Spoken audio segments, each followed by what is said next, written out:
Hey guys, I'm Megan.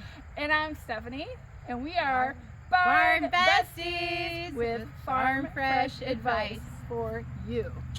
So we are here to impart the knowledge that we have learned over the years of building and running barns so that you guys don't have to have the problems and the misery and the mistakes that we made. Hope you enjoy our videos. Make sure you hit the subscribe button, right? Right, and we hope to save you time and money on your new adventures. Absolutely.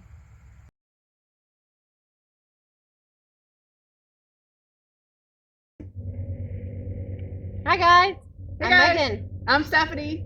We are Barnbesties with Farm Fresh Advice. Yep, we're here today with Karen. And who is Miss Karen? Karen is my lovely working student. I am a horse trainer, and we have a 24 stall barn. And in the horse industry, we have internships that are called working students. And Karen, how long have you been with us? About a year. How have you liked your experience? I really loved it. So, may I ask a question? So, what time of year did you come? So we're in Wisconsin, which is kind of cold in the winter, kind of hot in the summer. So, what time of year did you come to Megan's place? October. Okay, so you experienced a little bit of fall and then into the early parts of winter and winter. Mm-hmm. Okay, excellent. And I leave for the winter. So you had 3 months to know the horses, acclimate to our weather, get ready. So do you feel that the 3 months were adequate to help you through the winter? I feel like the most helpful thing was actually I was here maybe about a month and you had to go to a show. And so you left me for the weekend. And that really revealed to me what I didn't know yet and what I needed you to help me with so that way I would feel comfortable over the winter. And then by the time that you left, I felt completely prepared and was excited for it. And let's take a step back. Okay, so Karen, like, how young were you when you started? Did you have ponies, or what did you? I didn't have ponies, but I have 2 older siblings, and my mom put all of us in riding lessons, and so I was there sort of sitting around and just waiting for my turn, and when I was about 5, 6, I was finally allowed to sit on one, and just so excited, and I just sort of rode around and took weekly riding lessons for most of my childhood. That's great. And tell us what people said about doing a working student position prior to coming here. Were they encouraging of you participating? And be absolutely honest, Yeah. because we know in the industry that there is the group that is very positive, and then we know that there's a lot of people who don't think that working student positions are great.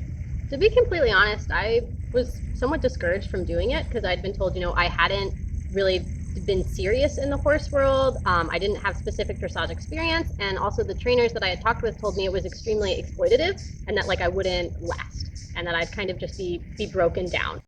Coming, what did you do? Did you research many farms? What did you do? Tell us a little bit about your process.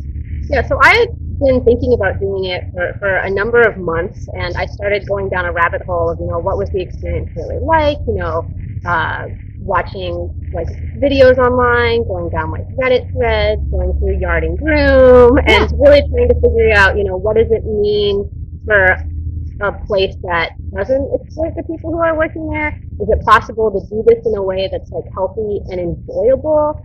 And that's one of the ways that I really found myself used was just what I found about your program. I really I want to come here. And we are so thankful you came. Karen has been a delight here. So tell us about the 2 parts. Well, actually, there's 3 parts that you really have learned. You've learned how to ride to 3rd level, and you've learned how to teach. You started teaching lessons probably in January, so you were here for 3 months and started teaching. And then also you learned how to manage a barn, really. So let's just break it down about the riding. So tell us some of your experiences, what you expected, and then what actually happened. Prior to coming here, I hadn't actually had very many one-on-one lessons, and almost every single lesson you've given me has been a private lesson where when you're teaching me, I have your entire focus and we get to work, and I have lessons, 3 to 6 times a week, depending on the week and whether or not you're here. Even when she was in California, she gave me virtual lessons, which, just because she had seen me ride before then, they were still extremely helpful lessons. I still learned a lot all through the winter. And so I think that routine and consistency really is what helps me gain more experience. Develop, yeah. And tell us about the horses. Did you own a horse? Did you ride multiple horses, or were you with one horse? Yeah, so I do not own a horse. I've never owned a horse, and Megan here graciously let me ride not only the school horses, but her personal horses, and in certain cases also the horses that are here for training. And I think that's one thing that really helped me develop as a rider was not just, okay, learn how to do a leg yield or a shoulder in on this one horse, but now here's a completely different horse, and can you figure out how to do it? Like, what do you need to do slightly differently? How do you give this aid correctly? And I think that was really beneficial and a challenge in itself, because just because you can do it on one horse does not mean you can do it on another. Correct. And with the client horses, the horses that are in training, the owners knew that you were riding the horses. And also, did you feel that you had a different perspective? Like, were you included in, this is the training program for this horse and rider, so that you could prep yourself as a trainer? Did you feel that you had that experience as well? Because it isn't just, here's a lesson, because you had a lesson on school horses. Then you also got to experience sale horses, but also, did you get to take part in teaching as well as training the horse for the owner? I often thought of it as you were like training the horse through training me, like you were doing them both at the same time. Like when we would work with the client horses, you would explain, like, we're training the horse this way because this is sort of the client's goals, and this is how I'm also training you through it. And so I sort of felt like it was this whole, I was learning about training while I was being trained while we were training, and I always thought that was really cool, and it gave me, as you mentioned, a very different perspective of riding, right? Because certain times it's just, for bettering myself, but in these cases it wasn't just that, it was about making the horse meet the expectations for the client. Cool. Karen, tell us about being an instructor, because you also had the opportunity to develop as an instructor. When I started the first 3 months, I didn't teach at all. I didn't really feel confident in it, and Megan and I discussed that, and she gave me the opportunity then to watch her teach a lot of lessons. And it is through watching lessons be taught, getting lessons myself, and then also through the recommendation of resources like the USDF teaching and lunging manuals that I then in January started to I started to teach lessons. And then the more I taught, the more confident I got in it. And I really found a lot of joy, especially when you have a consistent student and you can see them progress. It feels like, they're accomplishing things and you're helping them accomplish that. And I really loved getting that opportunity. And what type of lessons and what type of students did you start with? Yeah, I started with pretty much Megan in the beginning actually kind of curated students for me. She gave me students she sort of trusted and knew were good students. That way I wouldn't be, eaten by them. And those were a lot of, I would say, training first level students. And then as I got more confident, I started getting new people who came in, and that was a lot of beginner lunge lessons and a lot of teaching, people how to tack up and a lot about position. And then as those students, as some of them stayed with us, then they would progress onto steering. And so basically I sort of got given some students by Megan, and then as people came into the barn, I taught a lot of beginner lunge lessons and training first level. In the last 6 months, you've been able to develop students as well, starting from the lunge line and to steering, and now starting to teach them connection. Okay, so I want to know, because we touched on this briefly in the first part, there is a lot of negativity surrounding the concept of, you called it as an internship, it's in the equestrian world known as a working student position. I want to know, and please be honest, we've already had this conversation, what has been the negative sides of this for you? What have you maybe not liked, or what do you really not like, or what do you see as maybe a negative part of maybe overall concept of the working student idea? I think that this sort of lends itself to the fact that it is a farm that takes care of animals, but just the amount of time and labor that has to go into it, like working 6 days a week from 6 a.m. to 4 p.m., when emergencies happen, you're working longer, when things don't go to plan, a fence breaks, you're sort of always at the beck and call of it. And I think that, it's a lot of hard work, and it's a lot of long hours. Physical hard work. Yeah, and physical hard work. There was one day in the winter where we had a blizzard, and then it was going to go down to 0, and I skipped lunch, and I just shoveled snow for like 6 hours, and that just had to be done. And then there's, other days where it's just so rewarding, but I think some of it is just, that's where it can fall into exploitation, right? It's a lot of like grueling hard work, and I think, if people just use people for that entire time, that's where you sort of cross that line. But luckily Megan here has made sure, sometimes you have to have those really hard days, but also making sure that it's balanced out, and an understanding that sometimes those just happen because it is a farm. Right.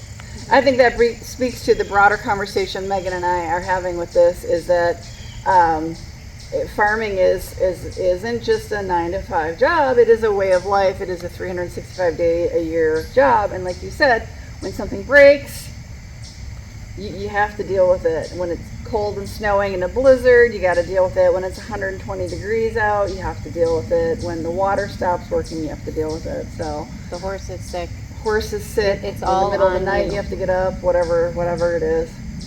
So, anything else that you can think of? Like, I don't want to dwell on negativity and stuff, but we talked a lot about the positive. So I kind of gather from what you're saying, you have to be aware of the physicality of the work, because it is physical. So let's talk about like what your daily tasks are here at Megan's farm. What do you do in the morning when you start? And like, take us through a typical day. I don't realize that things change, but there's probably a broad sense of like duties, right? Yeah, so I would say during the time period that Megan's here, a typical day, which, every once in a while we do have those. I come down, we bring in the horses that are going to be worked that morning. Megan typically sends me a schedule the night before. And so I bring in those horses, I feed those horses, I feed the horses outside, and then I basically help get all of Megan's horses ready for her and make it so that way we can work through all of the horses in the morning. And then following that, I have my own lesson from Megan. And honestly, that takes up most of the morning, just taking care of all those horses, the tack, the time it takes to turn them in and out. And then we have lunch, and I come back in the afternoon, and depending on the day, we I either teach lessons, or I'm doing some of that physical labor around the farm, like moving hay and that kind of stuff. Do you have to clean stalls? Not at this job. So that was one thing I considered when I was looking at working student jobs. So Megan, at this farm, she has a stall cleaner. That said, sometimes people don't show up, or Right. like it snows and they can't get here. And so there have been times where I've had to clean stalls. There's been times where Megan has cleaned stalls with me. Right. And so it really, you come together and you get the things done. And it's that kind of stuff I tell the stall cleaner, you make it so I can do my job. Because Right. if the stall cleaner's not there, then I'm not getting Megan's horses ready for her. Right. She's getting her own horses ready, and I'm cleaning the stalls. Right. Because it comes down to the farm and sort of taking care of the animals, and that has to come first. So what kind of skill set do you feel like you needed here? And then what do you feel like you've learned? And I want you to think like broadly, like I want you to think about the equipment that Megan has on her farm that you use every day, from pieces of tack to farm machinery, anything you can think of. Like, what do you think was helpful that you knew, and what is it that like she taught you how to use? Anything under the sun. Like you knew how to tack up a horse. Was there anything different about tacking up Megan's horses? What about some of the farm equipment that she used? Like what did you not know how to use, and what have you learned how to use? Or what do you want yet to learn how to use? Well, like what are your goals yet? I think in the broadest sense, I learned you have to be really adaptable.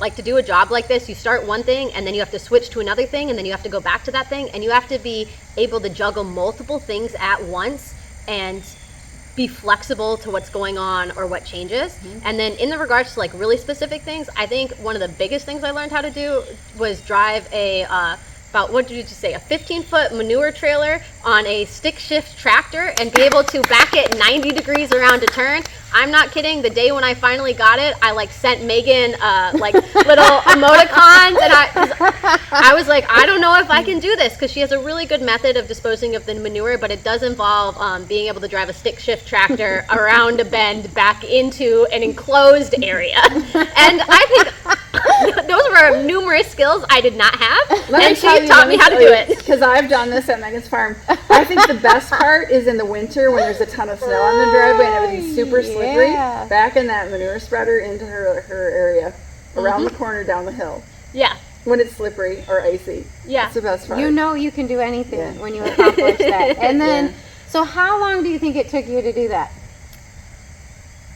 Honestly, I think I only finally got it the week before you left to that show I mentioned So in 3 months, November. yeah. Yeah, well, no, October, maybe like a month and Yeah. a half, but I wasn't really confident with it for Yeah. like another Oh, month no. after that. And did I watch you a lot? Like how was that process? It was like, Did she leave you alone, or did she kind of watch you to make sure you did I didn't- micromanage you? Yeah. Megan doesn't micromanage, but what she did do in the beginning, because I genuinely had never driven a manual before, was sort of take me out, show me how to do it. We did that without the trailer, just kind of backing it around. And then not at the barn, there was the trailer, and she was like, back it around this hay shed out here. And she was just like, each day for a week, she was like, go out, spend 20 minutes backing it around, and you're just going to do that until you feel comfortable with it. And you did not micromanage. I was like, you want to come watch me? And you were like, nope. Nope. First time I put it in, she was like, try it, I'm going away. And I was like, you're going away? And she was like, yep, text me when you're done. And I was like, okay. Text me when something's stuck. Text me when That's it's great. broken. That's great. I'll That's come great. fix it.